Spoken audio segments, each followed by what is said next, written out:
a man suddenly found himself transported into his favorite game as nothing more than a minor side character. However, what he did not realize yet was that he had obtained an ability that every man would dream of possessing. There existed a game called Savior Rising, a vibrant academy-themed game filled with cliché storylines. Its characters felt familiar and well-developed. The day after completing the game, the man mysteriously transmigrated into its world, taking over the identity of the Border Baron's heir, Doe D. Campbell. In the game's world, Doe D. Campbell was one of the most insignificant supporting characters. The Campbell territory was nothing more than a quiet agricultural region, completely removed from the Empire's prosperity and influence.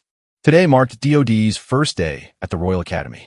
Before his departure, his father repeatedly warned him, emphasizing that he must not cause trouble and reminding him that the Empire was a gathering place for nobles.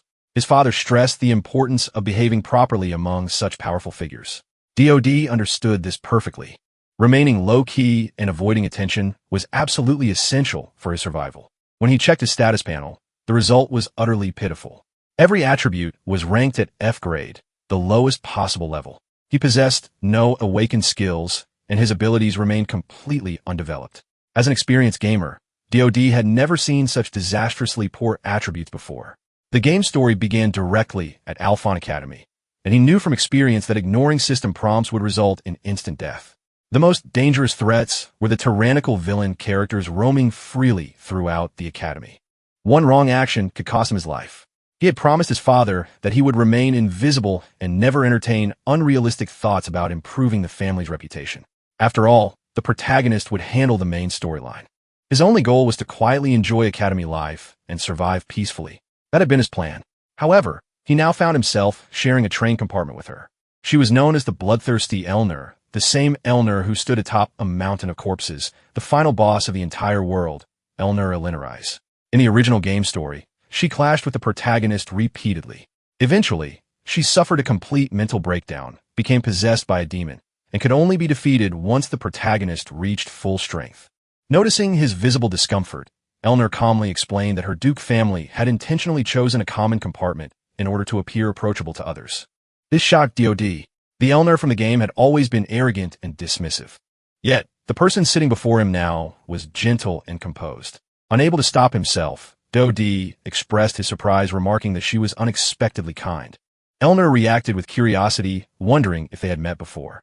Startled by her reaction, DOD quickly clarified that he had only heard rumors describing her as strict. Internally, he reminded himself that as a minor character, he needed to minimize any interaction with someone like her. As he stared out the window lost in thought, disaster suddenly struck. A massive rock came flying directly toward their compartment. Acting purely on instinct, DOD lunged forward and shielded Elner. A deafening crash echoed as the rock slammed into the train. Elner's protective amulet activated, instantly shielding both of them from harm. DOD realized that he had fallen directly on top of her. Embarrassed, he scrambled away after she reminded him. This had been Elner's first physical contact with a man, yet she showed no anger. Instead, she believed that DOD had acted out of genuine concern to protect her. In truth, DOD had simply wanted to benefit from her protection. Elner then asked for his name. After a moment of hesitation, DOD introduced himself properly. She responded by expressing that she would never forget his kindness and that she would repay him someday. At that exact moment, the system issued a notification. He had gained the favor of a villain. The conditions for receiving a special gift had been fulfilled. He had acquired 2 new skills, Desperate Survival and Deadly Charm. Although the train had suffered damage, casualties remained minimal. DOD was forced to continue his journey to the academy by carriage. He quickly realized why he had been unable to awaken any abilities before. The Campbell territory had contained no villains. Without villains, awakening was impossible. Desperate Survival was an extraordinary ability that instantly increased his stats when his life was in danger. Deadly Charm allowed him to easily gain favor from villains with stronger effects on individuals possessing more extreme personalities. This ability disturbed him. Every villain in Savior Rising was completely abnormal. There was a fighter whose eyes gleamed with excitement at the mere mention of battle, a madman who drew his sword at the slightest provocation, an assassin who killed purely for money, an emotionless genius magician. Getting involved with any of them would bring nothing but disaster. Even as an experienced gamer, DOD had never encountered such a situation. Fortunately, he managed to pass through the opening ceremony without incident. However, the Academy's teachers found something suspicious. They questioned why DOD, a mere country noble, had been sharing a train compartment with Elner. Even more suspicious was the fact that the rock attack could not have been a coincidence. Hearing this, DOD became determined to avoid her completely. Unfortunately, the system had already bound their fates together. A new notification appeared. The Trust Stage 1 activity related to Elner had begun its countdown. DOD understood clearly that Elner, who would eventually become the Academy's final boss, was far from simple. While he was still processing this, the entrance ceremony's power assessment began. The assessment took place through paired combat matches. Students quickly selected their opponents until only one individual remained unmatched. She was known as the world's strongest genius, Elia Crixinax, the protagonist of Savior Rising. DOD immediately realized that a situation was hopeless. Meanwhile, rumors spread rapidly among the students. They questioned why Elner had not yet arrived. Soon after, the bloodthirsty Elner finally appeared. Beatrix, a member of the student council, demanded an explanation for her lateness. Elner calmly explained that she had been dealing with assassins who attempted to kill her, stating that she had personally killed 12 of them. She conveyed that handing them over to the Academy had been too troublesome, and she had no intention of sparing those who sought her death. Beatrix responded by instructing her to change clothes and prepare for the assessment. Soon, it was time for the match between Elia and DOD. At the mention of DOD's name, a faint smile appeared on Elner's lips. At that moment, DOD had no idea how to approach the battle. Students whispered among themselves, placing bets on how long he would last. DOD knew the truth. With his pitiful stats, he would likely collapse after a single punch from Elia. Fortunately, desperate survival would activate when his life was threatened. The closer he came to death, the stronger he would become. Combined with deadly charms, surviving would only attract even more villains. Using his knowledge of the game, his chances of survival increased slightly. Elia looked at DOD and bluntly stated her observation that he appeared extremely weak, expressing that she had initially intended to punch him, but now found him too fragile. Confused, DOD questioned why she would want to attack him at all. Elia openly explained that she hated Elner and the entire Tristan family. DOD immediately remembered this detail from a game story. Elia had always harbored hatred toward the Tristan family. DOD quickly clarified that he had only happened to share the same train compartment as Lady Elner. However, this explanation only made Elia more irritated. In that moment, DOD realized the harsh truth. If he wanted to become stronger quickly, he had only one path forward. He needed to attract villains. To provoke Elia into going all out, he deliberately declared that he liked Elner. Hearing this, Elia's expression changed drastically. DOD decided to provoke her even further, stating that the more she hated Elner, the more he liked her. Hearing those words, Elia became furious and charged at DOD, breaking his sword with a single strike. Seeing him dodge the first blow, Elia prepared to thrust forward with full force for the second strike. At that moment, the system displayed a prompt, sensing that this danger could be life-threatening. The skill Desperate Survival was upgraded to EX level. Acting on pure instinct, DOD drove his fist forward, his punch connecting squarely with Elia's face. Only afterward did he realize that this was the highest level of the skill. Everyone was stunned. DOD had sent the genius Elia flying with a single punch. Even he himself could hardly believe it. The students stood dumbfounded. A person with F-level abilities had defeated this world's protagonist on his very first day at the Academy. The principal reviewed the duel footage repeatedly. Some believed that DOD was nothing more than a proficient fraud. However, one professor firmly concluded that the strike was absolutely real. A person with no special abilities or combat techniques had defeated the genius Elia with a single punch, a blow that no one in the Academy could withstand, not even the principal himself. Although they did not know what method he had used, no matter how they looked at it, DOD was a monstrous talent. Some teachers found it difficult to accept this reality. However, since the Academy could not afford to lose a talented student, they decided to manage DOD separately. The next day, DOD made the newspaper headlines, making him realize that this world was fundamentally the same as his original one. After the practice match, the villain characters had already begun to take notice of him, with the final boss, were showing the highest level of interest. As a reward for reaching the trust stage, DOD obtained the Tristan sword technique. Even stranger, the hero Elia appeared on the system's favor list, leaving him completely puzzled. Elia was not a villain, so he questioned why she would have favor points at all. Just then, a knock sounded at the door. Recognizing who it was, DOD deliberately chose not to open it. Elia's voice came through, sharp and threatening, warning that if he did not open the door, she would break it down herself. DOD snapped, demanding to know if she had lost her mind and asking what she wanted from him. The hero candidate Elia calmly explained that she simply wanted to get to know him better. Despite this, DOD still refused to open the door for Elia. On her way back, Elia accidentally bumped into someone, causing the other person's snack bag to instantly fall to the ground. She immediately apologized and bent down to pick it up, only to discover that the person she had bumped into was Elnor Showing. To her surprise, Elnor Showing did not reproach her at all and instead asked with concern whether she was hurt. Elia found herself gazing at Elnor Showing's face as unpleasant memories flooded her mind like a rising tide. In her heart, every member of the Tristan family was an enemy.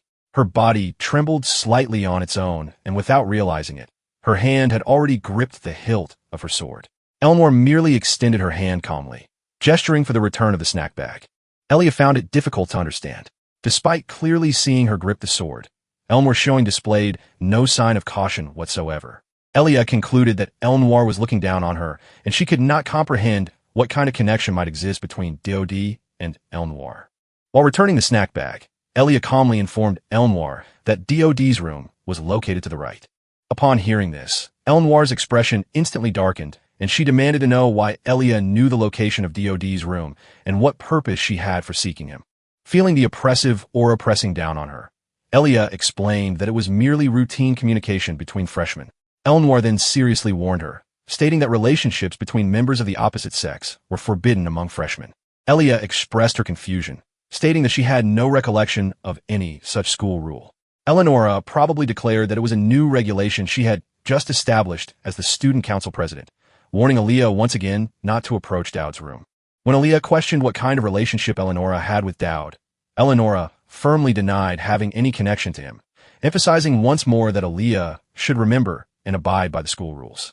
However, Elia recalled what Dowd had declared during the practice match, that the more she hated Eleonora, the more he liked her. Those words convinced her that there was undoubtedly some form of connection between the two. Determined to gather more information, she resolved to get even closer to Dowd. Soon the class assignment exam finally arrived. Having defeated the hero candidate, Dowd was placed in the top-tier squad. Yet his biggest concern was that Elia continued to pursue him relentlessly. The system panel showed that her curiosity toward him was constantly increasing. Just the day before, Dowd had inexplicably received a bag of snacks along with a letter of encouragement. He suspected that someone had been secretly observing him. However, the more urgent matter was the upcoming class assignment exam. These minor suspicions would have to be set aside for the time being. Meanwhile, Eleanor's information panel indicated that her trust level had reached the second stage and related activities were about to be triggered. The person placed in charge of overseeing the class assignment exam was none other than Eleanor herself. From this, Dowd deduced that events connected to her would undoubtedly occur during the exam. This arrangement had been collectively decided by the Academy's teachers. Because Dowd had defeated the hero candidate, the Academy held high expectations for his performance and had specifically appointed Eleonora to supervise the entire examination process. Eleonora led a group of students into the examination venue, only for the entrance to suddenly become sealed. The interior was instantly swallowed by darkness. Elia voiced her inquiry about what was happening, yet no explanation was given. Dowd understood immediately that this was no ordinary exam. It was a trap. A system prompt appeared at once. Eleonora-related activity has begun. Assassins are attempting to eliminate Eleonora. Please ensure her protection. Dowd quickly scanned his surroundings and realized that the composition of the group was highly unusual. Every person present was a member of the game's protagonist party. According to the original storyline, this should have been their first official meeting, and each of them possessed extraordinary abilities. After a brief moment of contemplation, DOD suggested that everyone relocate to the central hall, explaining that it contained first aid supplies and equipment and would be less vulnerable to ambush than their current position. His words subtly implied that Eleanor must have already sensed the presence of enemies nearby. Shortly afterward, DOD stated that he needed to investigate another direction on his own. Elia immediately questioned why he intended to act alone. With a serious expression, DOD responded that there were important reasons he could not disclose at the moment, assuring everyone that he would provide an explanation when the time was right. In truth, the so-called important reason was nothing more than his desire to preserve his own life. DOD had not expected the others to accept his proposal so easily. Perhaps defeating the hero candidate had earned him their trust. Now, his plan was simple: find a safe place to hide and wait until Eleanor's event concluded. After all, The assassin's true target was Eleanor. Just then, an unfamiliar voice called out from behind him. The man introduced himself as an electrician who had come to repair the circuits in Act DOD to guide him to the control area. At that exact moment, the system issued an urgent prompt warning that imminent danger had been detected. Meanwhile, on the other side, after DOD separated from the group, the remaining members exchanged confused glances. None of them understood why he had been allowed to act alone. Before they could analyze his intentions further, a group of shadowy figures silently surrounded them. At the same time, DOD continued leading the so-called electrician through the corridor. The advanced assassination squad sent to eliminate Eleanor had already been completely wiped out, so their leader had chosen to act personally. By chance, he encountered DOD wandering alone. Judging him with the discerning eye of a professional assassin, he concluded that DOD was merely a harmless rookie. His plan was simple: eliminate DOD first, then assume his identity to approach the true target, Eleanor. However, just as he tore off his human skin disguise and prepared to strike, DOD unexpectedly let out a quiet sigh of relief, remarking that it was indeed Hafmed. The assassin, having his name spoken aloud, was instantly shocked. DOD calmly stated that if the opponent had been just some random expert, that it would have been truly dangerous. Seeing Hafmed exactly as he had anticipated, however, was actually reassuring. Most importantly, desperate survival had already activated. Hafmed could not comprehend DOD's words at all and immediately resolved to eliminate this arrogant rookie as quickly as possible. Elsewhere, the assassins who had surrounded Eleanor and Aaliyah's group were experiencing a one-sided slaughter. The students even commented that the assassins were far weaker than expected. Aaliyah searched anxiously for Eleanor, while Eleanor herself required only a single swing of her sword to cut down 4 assassins at once. She deliberately left one alive and demanded to know whether additional accomplices were hiding nearby. Although the captured assassin refused to speak, Eleanor had already deduced that Crescent Moon's Halfman must have appeared in person. She pressed the surviving assassin for Halfman's precise location. Aaliyah could not understand why Eleanor was so persistent. Eleanor explained succinctly that Crescent Moon's Halfman was a terrifying assassin who not only killed his targets, but also stole their faces afterward. She then posed a pointed question: who among them would be the easiest target to eliminate? Aaliyah immediately thought of DOD, yet she could not understand why he would seemingly sacrifice himself. What confused her even more was that the assassin's true target should clearly have been President Eleanor. She once again questioned Eleanor about her relationship with DOD, but Eleanor continued to deny any connection firmly.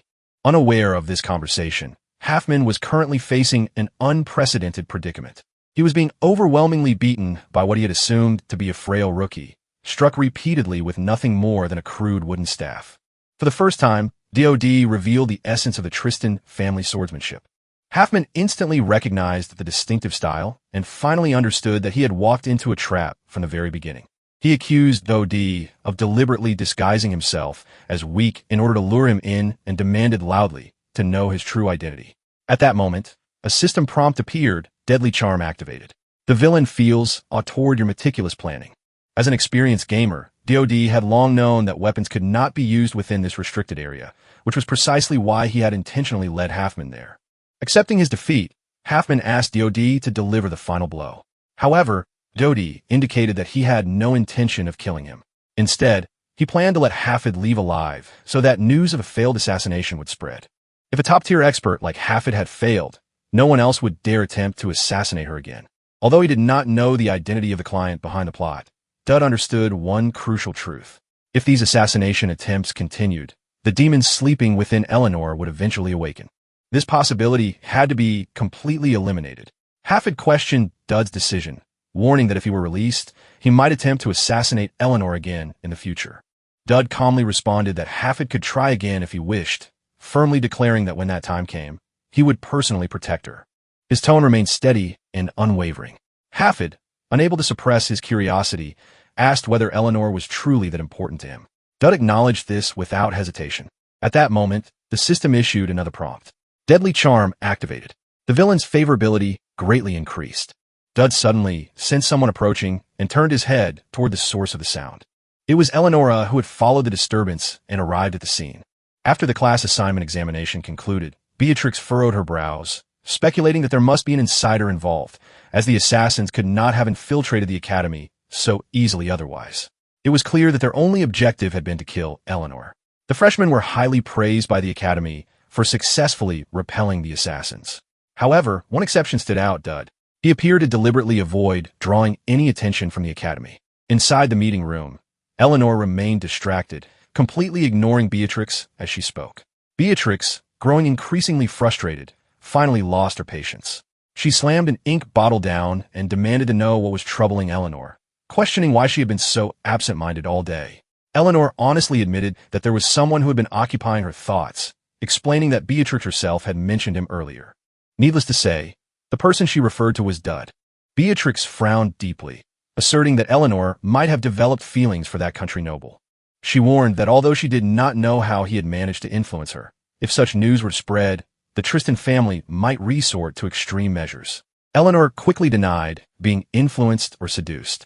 However, Beatrix reminded her to remain cautious, pointing out that the Eleanor of the past would have immediately treated such a person with suspicion. She questioned why Elnora was behaving so differently now. Elnora fell into deep thought and stated that she would personally observe and test out at close range in order to determine his true intentions. Meanwhile, Dowd received an official notification letter from the Academy informing him that his class assignment results had been adjusted. He reflected that he did not particularly care which class he was placed in. However, according to Academy rules, he should have been assigned to the special class alongside Elia. He questioned internally why he was being excluded despite meeting the qualifications. At that moment, assistant prompt appeared. First main quest completed. Next task updated. Please resolve the freshman reception ceremony event. Reward: exclusive equipment materials. In the game, the freshman reception ceremony was a critical event that determined each student's future profession, whether archer, warrior, or another specialized path. Dowd decided that he would consider his professional path later. What demanded his immediate attention was the fact that two major quest activities were about to overlap. Based on his experience as a gamer, he knew that when such events coincided, it would inevitably trigger extraordinary and dangerous developments. Elnora's favorability had directly increased by several stages, signaling that the trigger for her related activities was drawing near. At the same time, Alia's favorability was also steadily rising, and her quest activities had already been initiated. With both the final boss and the game's protagonist having their quest activities activated simultaneously, it became clear that this was a sign of major events about to unfold. The system then rewarded Dowd with an Elnora skill card, an item capable of copying any one of Elnora's abilities. Dowd was filled with amazement at the realization that he now possessed the ability to copy the strongest boss's skill. However, he quickly concluded that using it immediately would be an enormous waste. Although Elnora was currently the Academy's top predator, she was like Elia, a growth-type boss who would acquire countless, overwhelming skills in the future. Using the card now would only limit its true potential. For that reason, he focused on his most urgent objective, which was obtaining the essential item he needed. 3 days later, Dowd headed straight toward a dilapidated warehouse and purchased equipment from the point shop to conceal his identity. This warehouse was a place he knew well. In his previous life as a player, it had been a secret farming location where he frequently gathered rare equipment. After searching the area thoroughly, he managed to obtain several useful items, but the most crucial object he needed was still nowhere to be found. Eventually, in a forgotten corner of the warehouse, he discovered a mysterious incense burner that radiated ancient power. Dowd carefully retrieved the incense burner from the bottom layer, handling it with caution as he secured the object. Just as he was about to leave, the piles of accumulated junk throughout the warehouse began to sway dangerously. He immediately realized that things would never proceed smoothly for him. With a thunderous crash, the unstable piles collapsed all at once. In that instant, Dowd instinctively reached forward and caught a falling girl.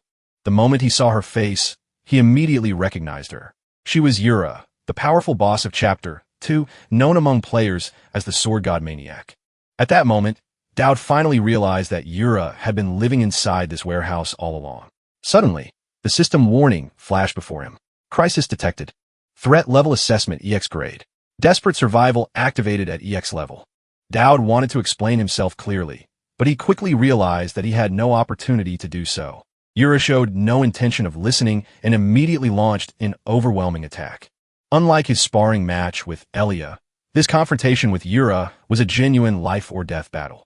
Dowd was now standing at the very edge of survival. His body was forcibly elevated to EX level, and immense pain surged through him as the skill pushed his limits. Even so, he attempted once again to convey that this was nothing more than a misunderstanding and that he meant no harm. Yura paused briefly, but in the next moment, she launched another merciless assault. Dowd barely managed to evade her fatal strike. However, as he observed her movements more closely, he began to understand her combat style, and confidence slowly formed within him. As her next attack approached, Dowd stood completely still, unmoving like a mountain. He understood the secret behind her overwhelming power. Yura possessed an invincible ability that allowed her to unleash absolute destruction against enemies within 3 steps. However, she was incapable of harming anyone standing beyond that distance. This was an inescapable ancestral curse placed upon her. Yura roared in fury, demanding that he come closer so she could tear him apart. Meanwhile, Dowd's mind raced as he searched for a way out of the situation. He realized that this warehouse was not merely a battleground, but Yura's sanctuary. It was her isolated dwelling far removed from everyone else. The Academy's faculty rarely visited this place. From her condition, Dowd speculated that she must have been starving. Slowly, he reached into his belongings and handed her a cookie. It was a recovery cookie he had purchased from the point store. Yura immediately declared that such childish tricks could never deceive her. Yet in the very next second, she suddenly dashed forward and snatched the cookie from his hand. After finishing a hearty meal, Yura finally accepted that everything had been nothing more than a misunderstanding. Her hostility faded, and she instead asked Dowd why he had come to this place. Naturally, Dowd could not admit that he had come to steal an item. Thinking quickly, he fabricated a story. He claimed that an acquaintance had asked him to deliver food to her and had instructed him to look after her properly. In the original game, there had never been an encounter with Yura in this warehouse. However, Dowd understood that forming a connection with her now would undoubtedly prove valuable in the future. He calmly told her that her sister was doing well in the Holy Empire, reassuring her that there was no need to worry. He also added that the Emperor had no intention of concerning himself with this place for the time being, and that keeping a low profile would be the wisest choice. Yura had originally come to the Alphon Academy under the coercion of the Holy Emperor. The sword she carried was a world-renowned cursed blade, a suing-level artifact that placed her at the absolute peak of power. However, it was also the reason she suffered from the ancestral 3-step curse. She had endured endless despair just to survive. Informing her that her only remaining relative was safe could only bring her a small measure of peace. Not long after outdoor class began, the instructor patiently explained professional career paths to the students. In just a few days during the freshman welcome ceremony, every student would be required to choose their future specialization. She carefully introduced each profession, explaining their strengths and roles. Dowd immediately recognized this as nothing more than the beginner tutorial from the game, designed to explain the world's system to new players. However, this was no longer a game. If you treated it carelessly, the consequences would be real and potentially fatal. At that moment, one student raised a question asking if the area ahead was the Void Zone. Dowd already knew the answer. The Void Zone was the remnant of the ancient war between gods and demons. It was here that divine messengers and heroes wielding inherited divine power had sealed away the demon race. Even after centuries had passed, the sacred energy of the gods and the deathly aura of demons still clashed violently within that place. If the demons were ever to escape, this area would instantly become the most dangerous location in the world. To prevent such a catastrophe, the Holy Empire, the Tribal Alliance, and the Imperial forces had formed a mutual agreement. Together, they established the Golden Triangle surveillance system. The Alphon Academy, along with its military forces, existed for the sole purpose of maintaining that seal and preparing future warriors. Another student suggested moving closer to observe the Void Zone. The teacher explained that approaching the edge of the protective barrier was permitted, but going beyond it was strictly forbidden. Dowd knew what event would happen next. The lunch event was supposed to take place here. However, he had no intention of following the normal sequence. When the teacher announced that lunch would be held in the area, Dowd immediately requested permission to eat elsewhere. The teacher warned him not to wander too far. Nearby, a noble student sneered, mockingly calling him a show-off country bumpkin. Ignoring the ridicule, Dowd quietly took out the ancient incense burner he had obtained from the warehouse. He placed it down and lit the mysterious material within it. This incense burner was no ordinary object. Its function was as miraculous as a modern telephone. To use it properly, as the incense burned, faint smoke rose into the air. Through it, Dowd established a connection with an unimaginable existence on the other side. Soon, his vision changed. On the other side, countless winged beings with halos above their heads were digging endlessly with shovels. These angels worked tirelessly, moving black bricks without rest. Some of them noticed Dowd watching, but their bald-headed leader refused to allow them even a moment to stop. A loud truck sped toward them, and a harsh voice shouted, urging them to hurry and transport the bricks faster. The angels obeyed silently, continuing their labor without complaint. They weren't even given something as simple as a single cookie. Watching this absurd and surreal scene, DOD stood frozen in place. He was completely dumbfounded. The bald-headed angel ignored DOD's presence, continuing to command his army to work. These angels had been laboring all day without taking a single bite of food. DOD then understood why angels rarely descended to the mortal realm. It turned out that the angelic realm had a strict hierarchical system governed by their own set of iron rules. According to the game storyline, one could only converse with angels in the Chapter 2, but DOD had already figured out their greatest desire. DOD set out food and ate, deliberately devouring it ravenously in front of the angels, showing an exaggerated appetite. The angels, though watching, lacked the conditions to descend. DOD suggested that angels should eat before continuing their labor and use the power of the incense burner to initiate a small offering ritual, sending the food into the angels' hands. The bald-headed angel ordered everyone to rest for 10 minutes. The material laws of the angelic world were vastly different from those of the human realm, and DOD's portion of food was enough to satisfy many angels. After the meal, the bald-headed angel asked DOD if he had any requests, preparing to bestow a blessing upon the incense burner for him, promising to fulfill his wish as long as he declared it. DOD hadn't expected blessings to come without negotiation and wondered how communication with angels could be this simple. The bald-headed angel used the eye of insight to peer into DOD's essence, realizing he possessed limitless potential and considered it an early investment in him. DOD also guessed this was a trait favored by antagonists. The bald-headed angel told him that this power was far beyond imagination, and because of this trait, he had attracted the attention of terrifying yet friendly predators. Most people would panic upon hearing this, but DOD remained calm, which further convinced the angel of his judgment. By now, the angel's blessing was complete, and the angels were once again urged to transport the black bricks. DOD was still pondering the meaning of terrifying yet friendly when the bald-headed angel gave DOD his final approval, and then the light screen image shut off. DOD decided to seriously consider the angel's warning. The system notification displayed, the holy incense burner has gained 2 skills. Divine Ultima, level C+, consumes a small amount of mana to temporarily convert all additional stats into Constitution. This skill can evolve into Proof of Faith. Protective Shield level creates a protective barrier using a small amount of mana. This skill can evolve into Stigma. These 2 skills combined with Desperate Survival would cause his power skyrocket, obtaining such a rare artifact at the beginning of the storyline. However, requiring mana to activate it was far too difficult for someone like Dowd who did not possess a single relevant trait. Since he was currently incapable of learning magic, he ultimately chose an unpopular specialization known as Monster Exploration Studies. The instructor informed him that the academy required students to form pairs before entering simulation dungeons. In response, Dowd calmly stated that someone would be arriving shortly and reassured the instructor that there was no need for concern. Even the instructor found it difficult to believe that anyone would willingly select such an unpopular specialization. Not long afterward, the hero candidate Aaliyah arrived. Dowd had not originally intended to involve himself with Aaliyah, but after recalling the angel's words, he reconsidered his decision. He deliberately brought up Aaliyah's previous promise that they would greet one another when they met again. His sudden reminder left Aaliyah completely bewildered, especially since he had previously expressed his liking for Elner, and Elner herself appeared to show concern for him. This caused Aaliyah to misunderstand his intentions, leading her to assume that Dowd was deliberately provoking jealousy as a tactic to win Elner's favor. The 2 of them soon arrived at the Academy simulation dungeon. Dowd urged Aaliyah to place her trust in his abilities while reminding her about their first encounter.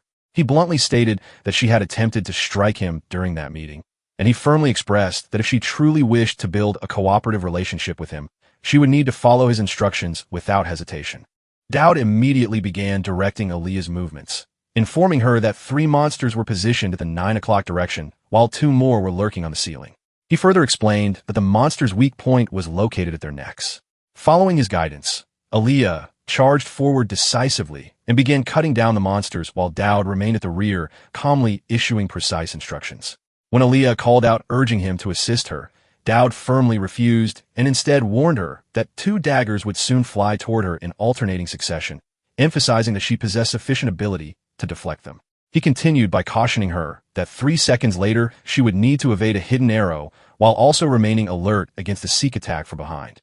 Just as he predicted, Aaliyah successfully dodged the concealed projectile while simultaneously blocking the seek attack. This caused her to realize that Dowd's abilities were far beyond ordinary, leading her to believe that he should immediately join the fight to help finish the battle. However, Dowd was unable to provide direct assistance because the simulated monsters did not possess genuine malice, which meant his desperate survival ability could not be activated. This situation clearly demonstrated that desperate survival was not an all-powerful trait and reinforced the importance of strengthening one's fundamental combat abilities. At that moment, Aaliyah suddenly rushed toward Dowd, causing him to momentarily question whether he had pushed her too far. However, his concern quickly turned into shock when he realized that Aaliyah had instantly slain a monster that had been approaching him from behind, saving him in the process. The sudden strike startled him so greatly that it nearly frightened him out of his senses.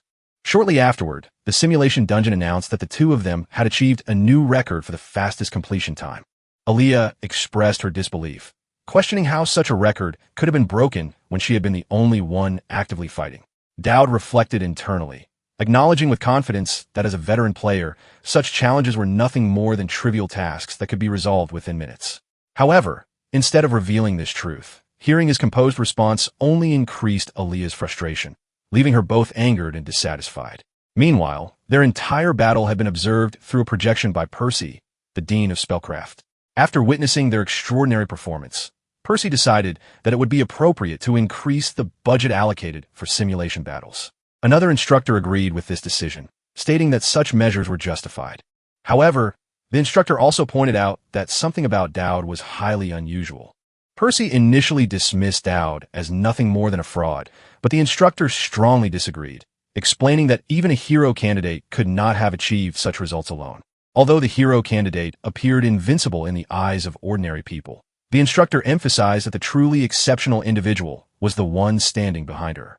Every movement arrangement, every synchronized command, and every follow-up action and prediction had been executed with near-perfect precision. The instructor further explained that Dowd had calculated everything entirely within his mind, demonstrating battlefield awareness comparable to someone who had experienced countless real battles. Convinced of his assessment, the instructor ultimately proposed a bet with Percy, challenging his skepticism regarding Dowd's true capabilities. The two currently in the dungeon heard a voice. Introducing himself as Conrad Valdador from the Night Department, he said he had heard about their battle and found it intriguing and had made a bet with Percy, the Dean of Spellcraft, to see if they could break the record set during his freshman year. If successful, they could make a request to Percy. Percy didn't understand the necessity of this, but Dowd confidently declared that they would definitely break the record. Percy thought the two were excessively arrogant, while Conrad declared the challenge had begun. On the other side, Eleanor had noticed unusual changes in her body recently. Unable to recall the movement her mother had taught her, and feeling exhausted after just one practice, the Tristan family bloodline carried traces of demons, and this dark rumor had two implications. 1, they possessed extraordinary talents, and 2, they were prone to berserk syndrome, which caused them to become violent and lose their sanity. Although the Tristan family members were all outstanding and made great contributions, they often met with tragic ends in their later years. For now, the situation was not severe, but her mind was blank. The teacher informed, "Didn't you want to know information about someone last time? I just found out that Dowd is currently with the next hero candidate." Eleanor asked who the next hero candidate was, and the person replied, "It's the girl who sparred with Dowd, Aaliyah." Eleanor asked why the two of them were alone together, and the teacher explained that it was because the simulation exam required pairs. Eleanor sighed deeply and demanded to be taken to them immediately. Conrad gradually adjusted the dungeon difficulty, but Dowd insisted on setting it to the highest level. Percy angrily accused him of being too arrogant. She warned, "The highest difficulty is like real combat. Being overly competitive could cost you your life." However, Conrad believed Dowd must have something to rely on, so he set the dungeon to the highest difficulty as requested.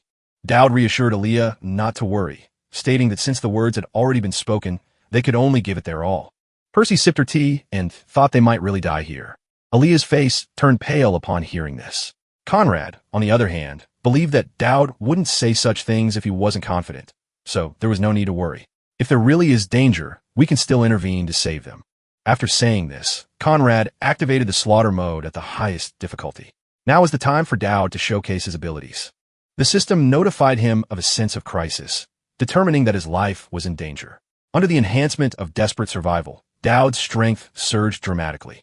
With a single strike, he took down a monster. Conrad immediately boasted to Percy. "See that? I knew it."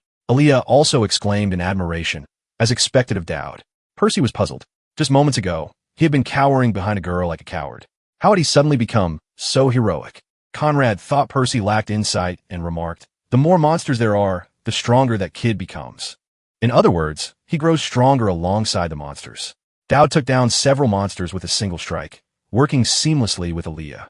As she created opportunities, Dowd delivered the final blow to the last monster with a single strike. Without a doubt, the two of them set the highest record in history. At that moment, the last monster's corpse suddenly fell toward Dowd. A loud crash was heard as it was shattered. It turned out that Conrad had stepped in to help. Since Dowd and Aaliyah had achieved an unparalleled record, Conrad won the bet. Dowd and Aaliyah both received generous rewards and gained the right to make a request to Percy, the Dean of Spellcraft. Aaliyah couldn't believe they had earned such benefits, while Dowd sneaked a glance to see if Aaliyah's rewards matched his own. At that moment, Aaliyah thought Dowd was calm and composed, able to foresee anything that might happen, as if everything was under his control. Dowd thought to himself, "Of course, it's because I already knew." Aaliyah extended her fist toward Dowd, saying, "Don't men often fist bump like this?" After the two bumped fists, the system notified that Aaliyah's curiosity had increased. She immediately ran off. At that moment, a voice suddenly commented, questioning whether she should be considered friendly or simply strange. Dowd was about to agree with the remark, but he immediately sensed that something was wrong. He quickly turned his attention toward the source of the voice and realized that the speaker was none other than the student president, Eleanor. Eleanor calmly asked Dowd whether he liked that freshman. Her sudden question caught him completely off guard. Dowd still could not find the right words to answer her. Just then, the system suddenly issued a crisis alert, forcing him to respond immediately. Panicking under pressure, Dowd stammered and expressed that although he had been training alongside Aaliyah, his heart had always been thinking of Eleanor. Eleanor froze momentarily after hearing his unexpected confession. Meanwhile, Dowd immediately regretted his words, internally criticizing himself for saying something so reckless and meaningless. However, to his surprise, Eleanor softly repeated his statement, emphasizing the part about him thinking of her while being with someone else. She then directly questioned him about the reason behind those feelings. Her question left Dowd completely speechless, as he had no explanation to give. Seeing that he was unable to answer, Eleanor eventually stopped pressing him and calmly stated that perhaps this was simply one of those friendships. She then remarked that she understood the reason, explaining that it was likely because she had saved him on a train before. She further reminded him to remember the priority listing, speaking as though it was something obvious. Dowd did not understand what she meant by that statement. Without further explanation, Eleanor handed him a letter. Confused, Dowd had no idea what it contained. His mind immediately raced with possibilities, wondering whether it was a love letter or perhaps a dual application. Such an event had never occurred in the original game. Eleanor explained that she had originally planned to give it to him the following day, but decided to give it to him now instead. She instructed him to open it only when he was alone. With no other choice, Dowd agreed. When he finally opened the letter, he was filled with deep regret. It turned out to be an invitation asking him to be her partner at the freshman welcome ceremony the next day. Being her partner itself was not particularly difficult, as it only required accompanying her during the event.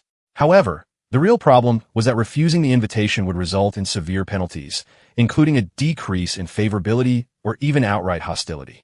Just then, a knock suddenly sounded at his door. When he opened it, he found Elia standing outside. She had also come to see him and handed him a letter. The moment he saw it, Dowd was overcome with a terrible premonition.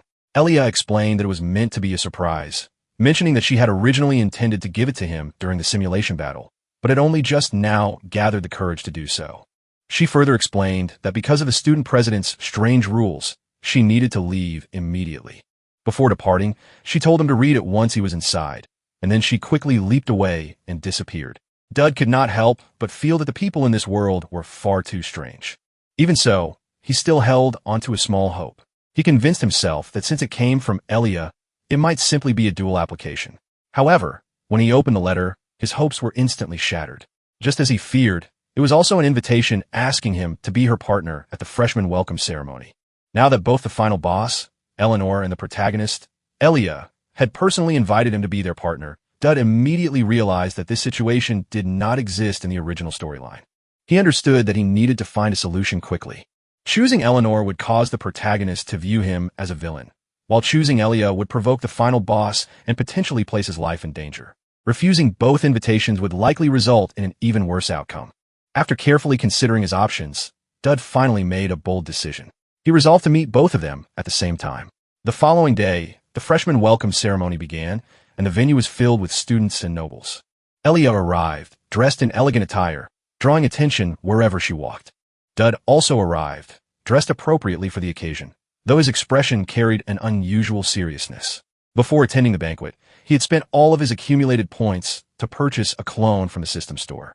This clone had the ability to create a perfect duplicate of himself. However, immediately after making the purchase, he triggered a special mission. The system issued a mission titled Double Date, explaining that he had chosen to deceive two extremely important individuals. It warned him that he must not be exposed before the event ended, and that failure would result in punishment. To ensure that his clone would not attract suspicion, Dud deliberately instructed it to adopt a cold and gentlemanly demeanor. Suddenly, a loud roar echoed throughout the area, startling him. The source of the noise was a monster that had been captured outside and was originally intended for experimentation at the academy. However, it had escaped during transport. This incident marked the beginning of the game's main storyline. Recognizing the danger, Dowd decided that the safest course of action was to find a place to hide. With both Aaliyah and Elner present, he was confident that him handling the monster would not be an issue for them. However, while distracted, Dowd accidentally purchased a perfume called Pheromone from the system store. The moment he bought it, the perfume was automatically applied to him. Just then, Elner approached him. She immediately noticed the unfamiliar scent and questioned whether he had applied something. Attempting to avoid suspicion, Dowd quickly insisted that it was merely the natural scent of flowers and plants nearby. However, Elner firmly denied his explanation, stating with certainty that it was perfume. More importantly, she admitted that the scent was affecting her in a way she could not control. The perfume's effects made it extremely difficult for Elner to maintain her composure. At that moment, the system issued another notification, informing him that the pheromone was effective on the target, Elner, but that she was actively resisting its influence and refusing to develop affection toward him. Despite her resistance, Elner could not stop herself from commenting, expressing her sudden realization of how manly he appeared. Hearing this, Dowd was filled with fear. He realized that the perfume's effects were far stronger than he had anticipated. In order to divert her attention and reduce suspicion, he quickly suggested that they browse the nearby stalls together. This suggestion was not only meant to distract her, but was also part of his larger strategy to avoid accidentally encountering his clone. Elora continued struggling to suppress the growing affection she felt toward Dowd. Despite her efforts to maintain her composure, the pheromone's influence made it increasingly difficult for her to remain unaffected. Meanwhile, Dowd focused on following his plan precisely. His strategy was simple. His clone would accompany Aaliyah, while his real body remained beside Elora, ensuring that neither of them discovered the deception. In order to reduce Elora's affection toward him, Dowd deliberately suggested that they try grilled pig intestines. He believed that someone like Elora, who was extremely conscious of her image and figure, would naturally dislike such crude and greasy food. However, to his complete surprise, the suggestion had the opposite effect. Elora tasted the dish and immediately expressed her enjoyment, showing clear satisfaction with the flavor. Seeing this unexpected reaction, Dowd realized with frustration that distancing himself from this woman was proving far more difficult than he had anticipated. Afterward, the two of them walked toward a nearby general store. Elora expressed her intention to give Dowd a gift. Hearing this, Dowd immediately decided to counter her action in an attempt to lower her affection for him. Instead, he expressed his intention to give her a gift first. He casually picked up an ordinary and inconspicuous button, believing it to be meaningless and unimpressive. Unexpectedly, Elora noticed that one of the buttons on her uniform was missing. The button he had chosen perfectly matched her uniform. The coincidence was so unbelievable that even Dowd was left speechless by his own misfortune. While they were eating, Elora asked Dowd whether he had decided on his academic major. In response, Dowd expressed his intention to join the theology department. Upon hearing this, Elora immediately urged him to reconsider, explaining that with his abilities, failing to join the Night Division would be an enormous waste of his talent. Dowd then expressed that there were many things he wished to learn in the theology department. Hearing this, Elora questioned him further, wanting to know exactly what he hoped to learn there. Dowd could not openly reveal the truth. He knew that the holy abilities taught in the theology department were essential for his survival. They were necessary not only to protect his own life, but also to prevent Allura from eventually descending into darkness. Unable to explain this directly, Dowd hesitated before expressing that ever since long ago, there had been someone he wanted to protect. Based on Dowd's knowledge from his previous life as a player, he knew that the secret society incident was approaching.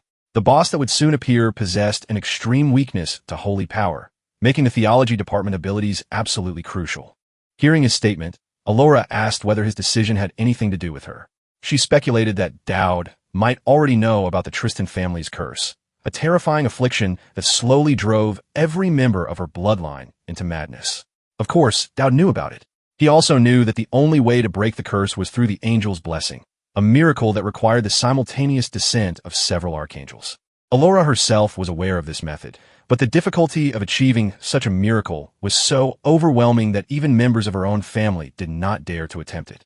Allura then directly questioned him, demanding to know his true intentions and asking why he was helping her and what his goal was. Without any hesitation, Dud expressed that the person he wanted to protect was her. Allura responded by expressing that she did not need anyone's protection. However, Dud bluntly expressed that if he failed to protect her, he himself would also die. Hearing this, Allura regarded him as an extremely strange and incomprehensible man. However, from Dud's perspective, he was merely stating the absolute truth without exaggeration. Meanwhile, in another location, Aaliyah and Dud's clone unknowingly wandered into the academy's basement. Aaliyah wanted to grow closer to Dud and hoped to use this opportunity to ask him about the secrets of the Tristan family. However, she lacked experience in dealing with men and did not know how to approach the situation. As they explored the basement, they discovered numerous monsters being held in captivity. These creatures were experimental subjects used by the Academy. More concerning was the presence of several medium-sized monsters, which posed a significantly greater threat. For unknown reasons, these monsters were not properly restrained. Even more alarming was the presence of small explosive devices placed beside their cages. Suddenly, a deafening explosion echoed throughout the basement. One of the cages detonated violently. Without hesitation, Dud's clone immediately threw himself over Aaliyah, shielding her body from the blast and protecting her from harm. At the same time, Dud's real body located upstairs also heard the explosion. The sound spread across the entire venue, alerting everyone present. Aaliyah, confused and shaken, questioned Dud's clone, asking why he had protected her. In response, the clone simply expressed that protecting her was his duty. Before she could question him further, the clone lost consciousness due to the damage sustained in the explosion. At that very moment, the medium-sized monster that had been contained inside the cage broke free completely. Seeing the imminent danger, Aaliyah quickly grabbed a steel pipe from the ground. This time, she expressed her determination to protect Dud. On Dud's side, the system suddenly displayed the main quest notification. It informed him that a monster had appeared and instructed him to subdue it. Realizing the severity of the situation, Dud immediately expressed to Allura that she needed to find a priest capable of using holy abilities. He further expressed that he had urgent matters to attend to and quickly departed. Allura attempted to stop him, but Dowd firmly expressed that protecting the students must be their top priority. After arriving at the basement, Dowd first recovered his unconscious clone. He then questioned Elia about the situation. Seeing that Dowd had regained consciousness, Elia visibly relaxed and expressed relief. At that moment, the system issued a notification informing him that Elia's favorability had increased, causing a change in the main storyline. From Elia, Dowd learned that a medium-sized monster had escaped containment. Elia expressed that it was still possible to stop the creature. However, she also expressed that she was exhausted and needed time to recover. Dowd understood her condition, but he could not afford to delay. The main quest took absolute priority, and failure would result in severe penalties. Meanwhile, at the venue above, the escaped monster was relentlessly attacking the protective barrier surrounding the area. Without reinforcement through Angel's blessing, the barrier would inevitably collapse. Unfortunately, the priest whom Elnora had found expressed that he was incapable of using Angel's blessing. Hearing this, Alera angrily expressed her disbelief, questioning how someone incapable of performing such a fundamental miracle could even be considered priest. The priest responded by expressing that Angel's blessing was an extremely advanced barrier far beyond the capability of ordinary priests to cast. He explained that such a miracle required exceptional mastery and long preparation. and therefore they had no choice but to wait for the knights to arrive and resolve the situation. At that moment, Dowd rushed in from the basement. Without hesitation, he reached forward and snatched the rosary from the priest's neck, expressing his intention to handle the situation himself. The priest immediately rebuked him, expressing disbelief and questioning what a mere student like him could possibly know about casting blessings. Ignoring the priest's protest, Dowd placed the rosary into the holy incense burner. He then activated the skills asceticism and holy shield simultaneously. The system immediately issued a warning, alerting Dowd that his life was in imminent danger. His desperate survival ability automatically activated at the EX level, forcefully elevating his body beyond its natural limits. Dowd moved swiftly, sliding past the monster, while expressing to the professors nearby that they needed to evacuate the students immediately while he held the creature back. He positioned himself directly in front of the monster, standing as the final line of defense. Asceticism activated, fully converting all of Dowd's physical abilities into pure endurance. At the same time, Holy Shield activated and a radiant pair of wings manifested around him, forming a powerful protective barrier that enveloped his entire body. Everyone present stared in shock, unable to believe what they were witnessing. They realized that this was unmistakably Angel's blessing. Even the violent attacks of the medium-sized monster were completely unable to break through the barrier. Elnor's eyes widened as she observed the scene. The priest, on the other hand, was unable to accept the reality before him. He could not comprehend how a mere student was capable of casting a holy blessing that normally required trained priests to perform lengthy rituals. Elnor, however, did not share his disbelief.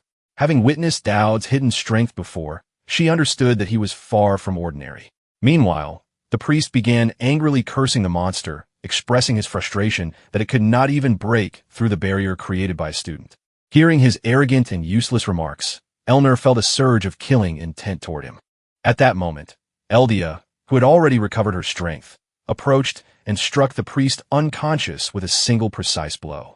She expressed that someone so useless did not deserve to interfere and implied that sparing his life was already an act of mercy. Elnor then asked where Eldia had been earlier. Eldia explained that she had lost consciousness in a basement and had only just regained awareness and returned.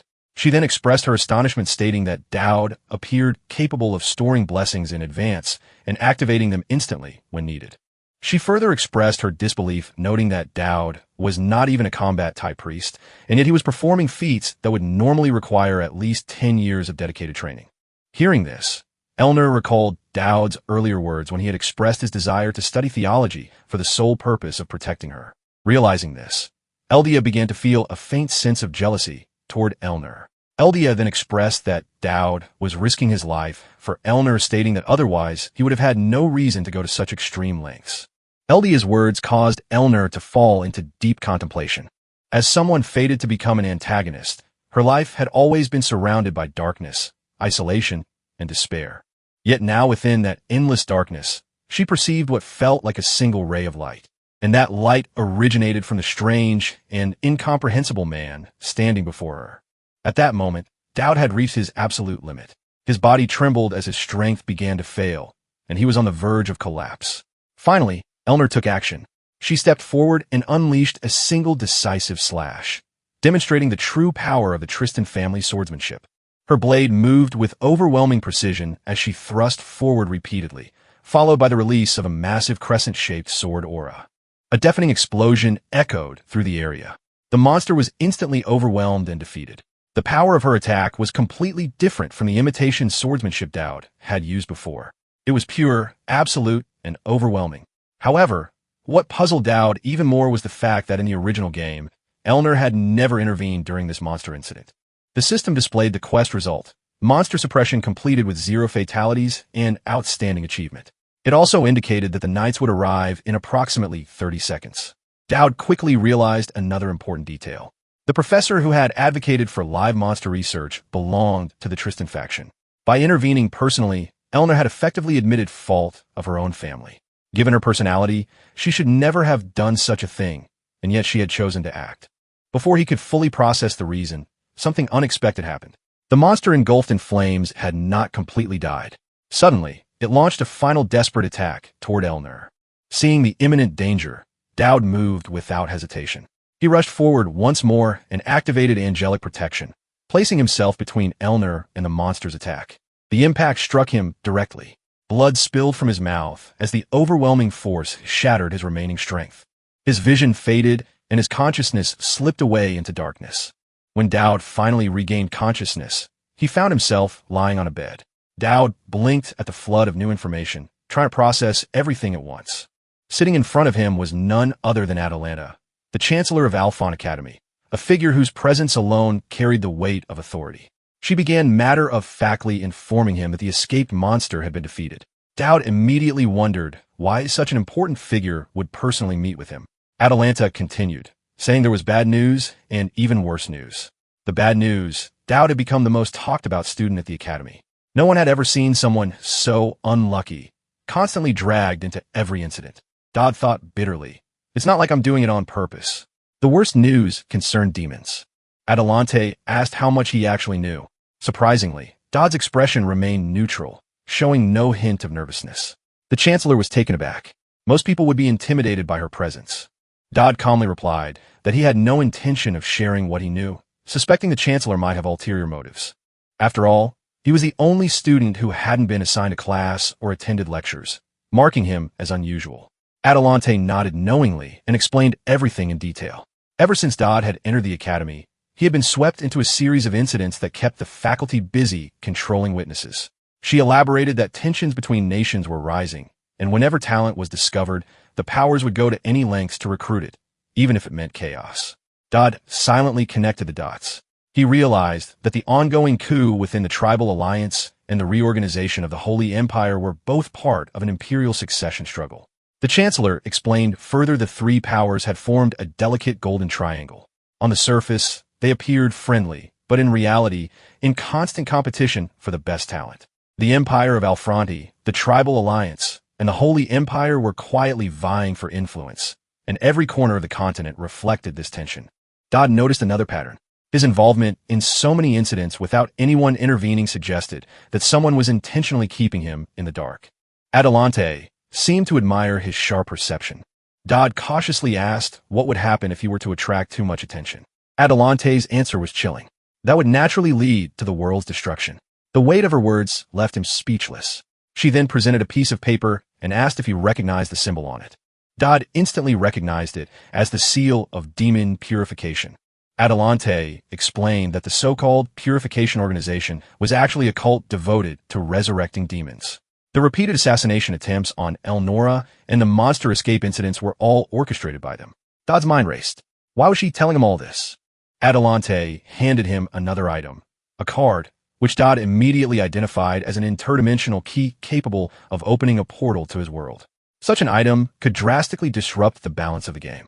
Atalanta, reading his expression, deduced that he understood its significance.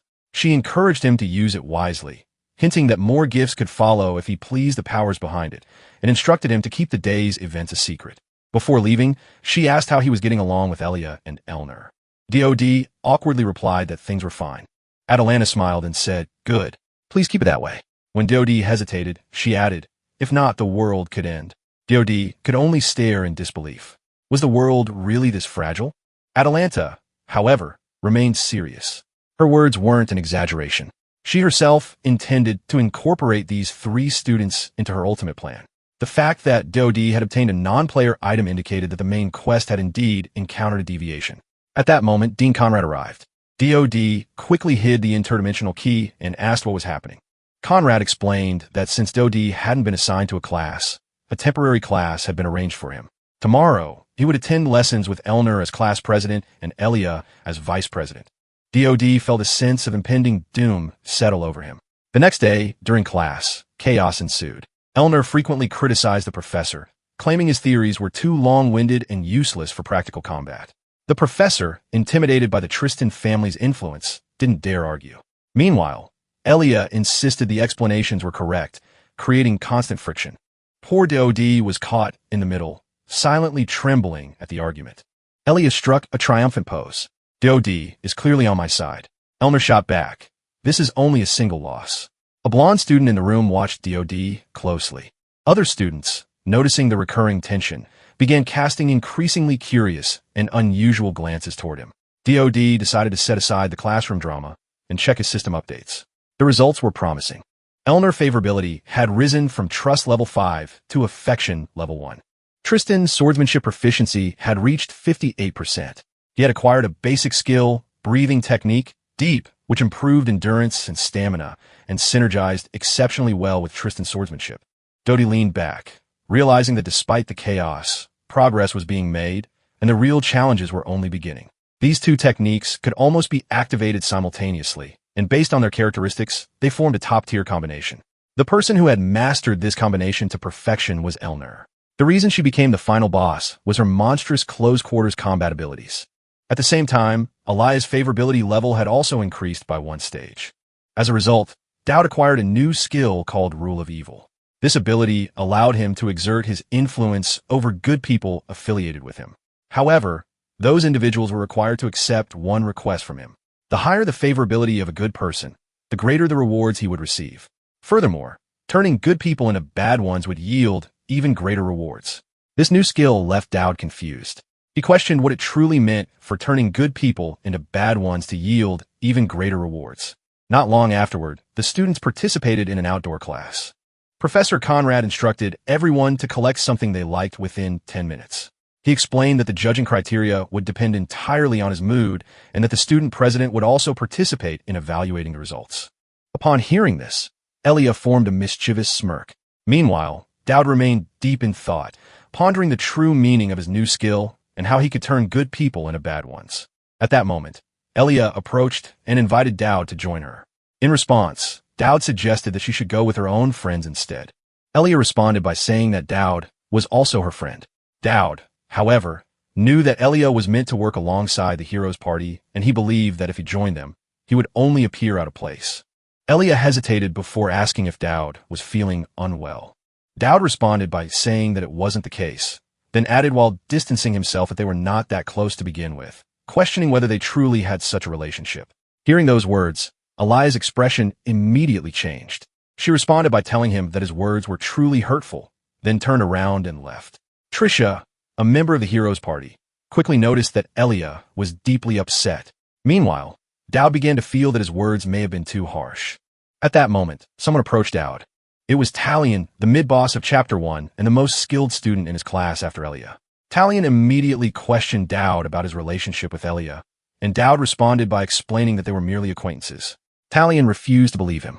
He responded by saying that someone as talented as Elia could not possibly associate with someone like Dowd, and added that there must have been something suspicious about their duel. At that moment, a system notification appeared. A good character had become angry due to DOD's influence. DOD immediately realized that the angrier a person became, the closer they were to fulfilling the conditions required to turn from good to bad. Talion then demanded that DOD admit the duel had been a fraud. In order to provoke him further, DOD responded by stating that the duel had not been a fraud and added that Talion was the only one who believed that because he had witnessed his target being knocked down by a single punch.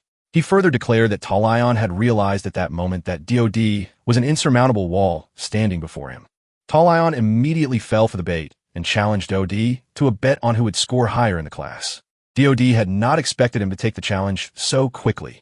Elsewhere, Professor Conrad confronted Elnor, questioning why she had already given DOD a perfect score even though the exam was not finished.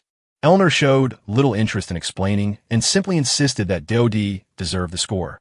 She added that if Conrad doubted her judgment, she would personally observe DOD and explain exactly why he had earned it. Conrad, however, was not fooled. He understood that this was merely an excuse for Elnor to spend time with DOD, likely because she did not want him to be alone with a hero candidate. Because of this, Conrad firmly ordered her to remain where she was. Meanwhile, Trisha noticed that something felt off about Elia. Even though Elia tried to hide it, Trisha could clearly sense the negative emotions surrounding her. When Trisha asked what was bothering her, Elia initially refused to speak, but Trisha already suspected she had something on her mind. Eventually, Elia admitted the truth. DOD had tried to draw a line between them. While she only wanted them to remain friends, she felt hurt believing they had known each other for a long time, and that his rejection had been unnecessarily harsh. Trisha tried to comfort her, suggesting that DOD might not have meant it that way. She reasoned that DOD was only a small baron without a powerful background, and standing too close to a hero candidate like Elia could easily attract resentment. According to Trisha, he was probably keeping his distance to avoid causing trouble for her, even if he still cared deep down. After hearing this explanation, Elia felt that it made some sense. At the same time, while DOD continued the exam, a system notification appeared before him. It informed him that Talion's anger had surpassed the critical threshold, activating the rule of evil. As a result, DOD received both a reward and a new command. Moments later, Talion stormed toward him in fury, accusing DOD of stealing the prey he had been about to claim during their supposed fair competition. DOD calmly asked him to wait for a moment. Talion assumed he was about to say something important, but instead, DOD casually suggested that they simply split the rewards in half. This suggestion only enraged Talion further. In anger, he immediately activated his skill spear throw and launched an attack at DOD. However, the spear never reached its target. It was suddenly stopped mid-attack. Neither DOD nor Talion immediately understood what had happened. A moment later, they realized that Elia had stepped in front of DOD and blocked the strike, declaring firmly that Talion should keep his hands off her friend. Talion greeted Elia, remarking that it had been a long time since they last met, and recalling that their previous encounter happened during the monster subjugation battle. Elia immediately responded by placing her sword against his neck. In a cold tone, she reminded him that this was their first meeting since she had defeated him. Meanwhile, DOD could not understand why Elia had suddenly appeared. From Elia's perspective, however, it looked like Talion was bullying him. Without even listening to his explanation, she kicked Talion to the ground. Talion could not comprehend why someone as skilled as Elia would side with DOD. In response, Elia dismissed his complaints and stated that she had no interest in hearing such nonsense. When Talion argued that DOD had deceived him first, she firmly rejected the accusation, saying that she did not believe DOD would ever lie. She added that even if he had done so, it would only have been to teach Talion a lesson. She even warned him that if he continued, he might end up unconscious from a punch, just as she once had. These words left Talion stunned. Realizing the rumors about Elia might be true, he immediately knelt down and apologized to DOD, promising that he would never approach him again without permission. With the resolve, Elia quietly sheathed her sword and prepared to leave without even speaking to DOD. Watching her walk away, DOD wondered whether she truly considered him a friend. Still, he felt that maintaining their current distance was the best choice. As DOD prepared to head to Professor Conrad to have his exam graded, Trisha approached. Knowing how talkative she could be, DOD left before she could finish what she was about to say. Trisha understood exactly what had happened. Under normal circumstances, Elia would only say a few words to resolve a conflict and would rarely draw her sword so quickly, especially for someone else's sake. When DOD arrived near Professor Conrad, he immediately sensed that something unusual had occurred. Conrad was still grumbling in frustration, blaming the situation on the student council president. Nearby, Eleanor lay unconscious on the ground. Conrad explained irritably that Eleanor had insisted on entering the forest and had acted without permission, which led to her current state. He even suspected that she might simply be pretending to be unconscious. Ignoring the commotion, DOD asked Conrad to grade his exam first. He then presented the high-quality materials he had collected earlier. Based on both their quality and quantity, it was obvious that he had achieved first place. Conrad remarked that if the materials were given to Percy, she would certainly be pleased, especially considering that DOD still possessed a wish agreement. He suggested that DOD could use this opportunity to earn some favor with her. Just as DOD was about to leave, Trisha appeared again. Conrad asked her to treat Eleanor, while Trisha took the opportunity to advise DOD to be a little kinder to Elia, noting that she seemed somewhat unusual lately. DOD already understood that the situation could easily become more complicated. He thanked Trisha for the warning and calmly assured her that she did not need to worry, because he would handle it himself. While treating Eleanor, Trisha reflected on the situation. She quietly thought that DOD might never truly escape Elia's grasp. Elia herself might not even realize it yet, but there was a strong possibility that she would eventually cross that line. Meanwhile, Dud arrived at the spellcraft department and requested to use his wish agreement to create something. Such a request forced the department staff to work overtime. Dud knew that the Purifier boss battle was approaching, and he needed to prepare himself as thoroughly as possible. The Chancellor had already issued instructions that Dud's request should be fulfilled whenever possible, as long as they did not involve anything excessively unusual. Previously, Dud had obtained an evil seed from Elias' skill rewards, an item that allowed him to use the rule of evil once on either Elia or Talia. However, Dud knew that this alone would not be enough to face the upcoming boss. Defeating the Purifier would require multiple offensive strategies. Because of this, Dud made an astonishing request. He asked the department to construct a super cannon powerful enough to destroy the entire academy. Hearing this request left Percy completely stunned. In disbelief, she angrily called Dud a scoundrel and demanded to know the real reason he wanted to build such a destructive weapon. Dud took out the reward contract and calmly retorted that the contract clearly stated they were required to fulfill any ordinary request. Questioning whether building a cannon should not be considered an easy task, Percy immediately emphasized that constructing a cannon was far from simple. Her tone firm as she explained it was no trivial matter. Dud then made a solemn promise that he would never use it to harm anyone, but added that there was one specific target that needed to be destroyed. Taking into account Dud's outstanding performance during the monster incident, Percy finally agreed to his request. Though as she did, she quietly muttered that the Chancellor was a strange person for saying things like falling in love could save the world. The moment those words left her mouth, Percy instantly regretted it, realizing that talking to herself like that was strange, though perhaps understandable after being single for 50 years. Dud told her to calm down before asking when the items she had promised to retrieve from the Vision Warehouse for him and Ilya would be delivered. And in the end, Percy agreed to build the cannon, but stated that Dud would need to gather the materials himself. Fortunately, with the interdimensional key given to him by the Chancellor, collecting those materials would not be a problem. At that moment, Dud encountered a man carrying a cane who greeted him politely. The man introducing himself as Galdir, the operator of the charity organization known as the Purifying House. However, Dud knew very well that it was not a true charity at all, but merely a front for laundering money, and that Galdir was in fact the leader of the Purifiers.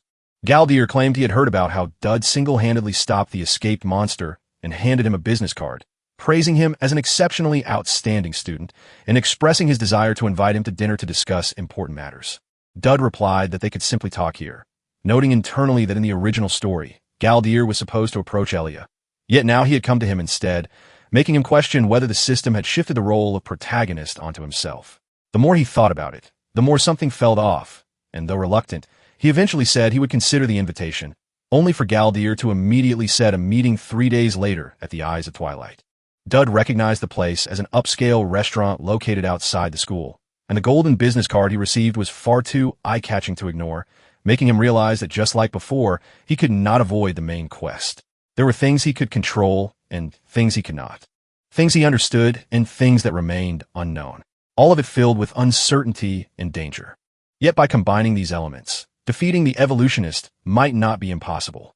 Although the exact reason remained unclear, it increasingly seemed that the role of protagonist had shifted from Elia to Dud himself. With the intention of stepping back once he survived this crisis, Dud approached Elnor's door and knocked, and just as she was about to open it, he told her there was no need to come out, explaining that he only wanted to briefly share his intention. Clearing his throat, he asked if she would be free 3 days later, but before she could respond, someone suddenly interrupted her and complained about her overdue books, pointing out that she kept borrowing many without reading them. Elnor quickly silenced the person in embarrassment as Dud continued and invited her to go with him to the Eyes of Twilight. The nearby girls immediately recognized it as a well-known dating spot, causing the atmosphere to shift as Elnor asked why he wanted to go with her. Dud calmly replied that there was something he wanted to tell her there, and upon hearing this, Elnor's face flushed red as she shyly asked if he would be the one paying. When Elia was a child, she was the kind of little girl who would cry whenever her brother pushed her over. Every time he returned from work, he would bring her cookies, gently comforting her as he spoke about his future, telling her that thanks to the Baron, he might finally become a trainee knight. Not long after he left for the battlefield, and as she drifted into sleep, it felt as if it were only a dream. In that dream, her brother smiled warmly and promised that once he became a knight, he would protect her no matter what. At that moment, she suddenly woke up as someone knocked on her door, pulling her out of the lingering warmth of that memory. Outside, Dowd stood waiting as he apologized to Elia, explaining that as someone from the countryside, he had not yet adjusted to the atmosphere of the academy, admitting that he was wrong for saying they were not friends before, as he offered her cookies he had brought from the kitchen, saying they were actually quite good. Elia quickly snatched the cookies and replied that there was no need to apologize between friends. Hearing the word friend caused Dowd's eyes to light up as he immediately invited Elia to go somewhere with him, insisting that it was urgent. Elia could not help but feel suspicious, wondering if Dowd had completely lost his mind. Meanwhile, Eleanor seemed distracted as a girl beside her reported that someone from the tribal alliance would be transferring to their school, explaining that although she was the daughter of a tribal leader, she was essentially in exile, her name being Lilu Garuda, a name even Eleanor recognized. At the same time, News spread that the true saint of the Holy Empire would also be arriving next semester, suggesting that the Chancellor had likely arranged everything behind the scenes. With both the saint and the daughter of a tribal leader appearing at the academy simultaneously, it was clear that something unusual was being planned. Eleanor quietly reflected on the strange gathering of individuals, including Dowd, and felt that something about the situation did not seem right. At that moment, Dowd and Elia were lying side by side as Elia asked in confusion if they really had T.O. do this. And GT. Only then was it revealed that they were lying on top of a catapult, a tool borrowed from the Vision Warehouse. Without hesitation, Dowd pressed the launch button, catching Elia completely off guard as she had never expected to be dragged out in the middle of the night for something like this. In an instant, they were launched high into the sky, soaring through the darkness as Elia screamed loudly, while Dowd reminded her to stay conscious and not faint. As they flew through the air, they located the position of the interdimensional portal and prepared to enter. Before jumping in, Dowd tried to comfort her, telling her not to worry, and for a brief moment his words reminded Elia of her brother. With no time left to hesitate, the two of them leaped forward together and disappeared into the interdimensional portal.